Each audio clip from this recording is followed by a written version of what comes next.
Brazil Ronaldinho wuxuu caalamka kaga yaabsaday awoodiisa iyo xirfadiisa aan mid la barbardhig lahayn.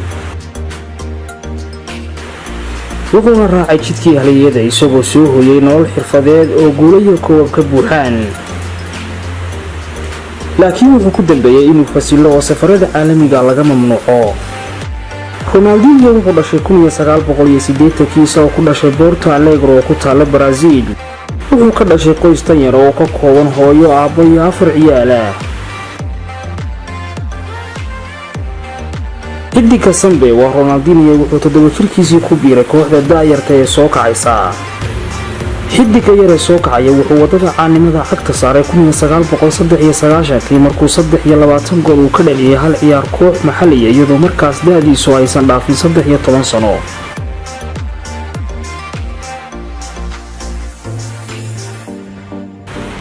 wuxuu soo jiitay indhaha tababarayaasha kooxaha waana ka yeeshay inuu ku biiro kooxda qaranka daayarta Brazil markay ahayd 1997.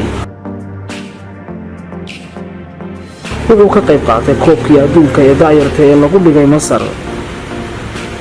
wuxuuna ahaa sababta ka dambeysay inay Brazil ku guulaysato koobkaasi.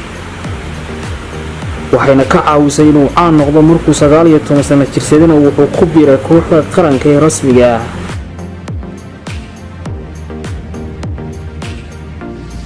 waqtigaas bayna kooxaha waaweyn ee dunidu ay dooneen inay la saxiixdaan heshiis xiddigan soo koraya. wuxuuna waayihiisa xirfadeed ee kooxaha Yurub bilowday sanadkii 2001 sidoo kale wuxuu ka qayb qaatay qarankiisa Brazil inay ku guuleystaan koobka dunida ee sanadii 2002. sanadkii 2008 waxaa bilowday in xirfadii Ronaldinho hoos u dhacdo iyadoo loo soo weerarayay inuu qaatay dhaqan nolosha xaarinimo ah. wuxuuna tababarihiisii kala kulmay eedeymo kulul kadib saamilay badan oo sababay inuu dib u dhac ku yimaado xirfadiisa. kooxihii waxay ka dhiidhiyeen in la macaamilaan waxayna ahayd ciyaartii u dambeysay ee rasmiga Ronaldinho u ciyaaro sanadkii 2015. bishii Janaayo 2008 waxay si rasmi ah u shaaciyeen walaalkiis iyo maamulihiisa Roberto inuu kaga fadhiistay ciyaaraha da'da gaaraysa 38 jir waxayna hantidiisu gaaraysa waqtigaasi $90 milyan. iyadoo bilo badan laga joogin waxaa soo noqday war ku saabsan xiddiga reer Brazil oo ka fajiciyay adduunka kadib markii laga fidiyay xan ah inuu 2 dumar oo saaxiibadiis ah uu wada guursaday uuna ku aroosay qasrigiisii weynaa.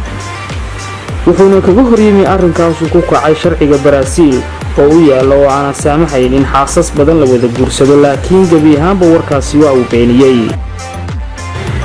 Janaayo 2019 waxay maxkamaddu soo saartay in gabi ahaanba Ronaldinho iyo safarada dunida laga mamnuuco. taasoo ay sababtay deymo badan oo lagu yeeshay oo gaaraysa 8.1 milyan oo euro. kadib markii xukuumaddu ogaatay in xisaabta akoonkiisu ay $7 oo kaliya ku jirto. hay'adda dhigta qabsatay halkaasi kumaysan dhammaan bishii August ayuuna soo dhaafnay waxaa lagu xukumay 2 milyan oo euro inuu dhiso goob lagu kalluumaysto isagoo aan awood u lahayn inuu oraah ka dhigto xukunkaasi. arrintaasina waxay ku riixday maxkamaddii inay kirayso 57 dhismo uu lahaa xiddigii hore ee Brazil Ronaldinho. haddaba daawada nala wadaag sidee buu Ronaldinho hantidiisii badnayd ugu lumiyay hal sano gudaheed.